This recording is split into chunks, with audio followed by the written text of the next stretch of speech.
আমি ছোট গুঁড়া চিংড়ি ভর্তা করব। ছোট চিংড়িগুলি ধুয়ে দিয়েছি। এটার মাঝে দিব আমি 4টা কাঁচামরিচ, দিব একটু রসুন কুচি,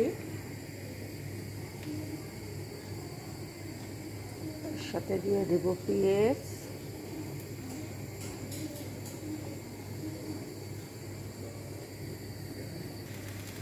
তারপরে দিয়ে দেব লবণ,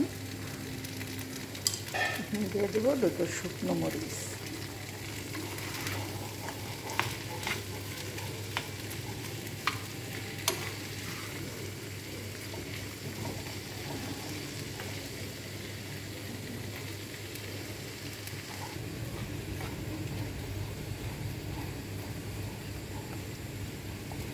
দিয়ে দেব কিছু ধনিয়া পাতা,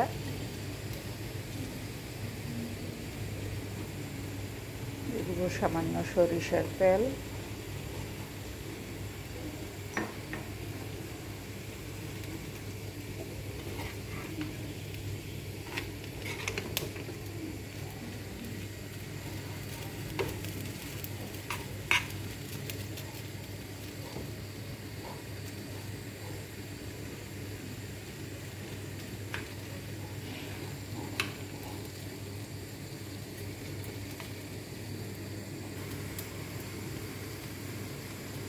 মাছটা মোটামুটি হয়ে যাচ্ছে।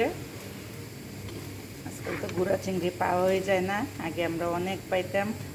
গুঁড়া চিংড়ি ভর্তা অনেক খাওয়া হইতো। গুঁড়া চিংড়ি ভর্তা, গুঁড়া চিংড়ির বেটে বড়া আমরা এখনও বানাই। আমি এই যে আর কিছু মাছ আলাদা রেখেছি, এটাকে আমি বড়া বানাবো।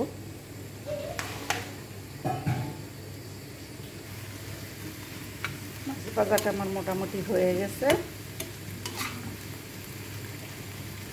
চিংড়ি মাছের ভর্তাটার মধ্যে কিন্তু বেশি ঝাল দেওয়া যায় না, তাহলে গলায় লাগে ঝালটা। আমি এখানে 3টা কাঁচামরিচ দিয়েছি, 2টা শুকনো মরিচ দিয়েছি। মাছটার মধ্যে আমার পানি নেই, পানি শুকিয়ে গেছে। এখন এটাকে আমি পাটায় বেটে নিব।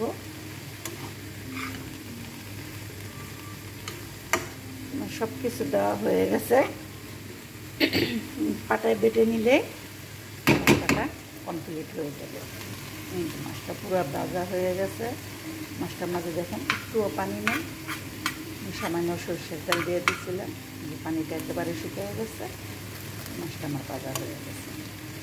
ভর্তাটা বাটা হইলে উপর দিয়ে আর একটু সামান্য একটু সরষের তেল দিয়ে দিবে, তাহলে ভর্তাটা হয়ে যাবে।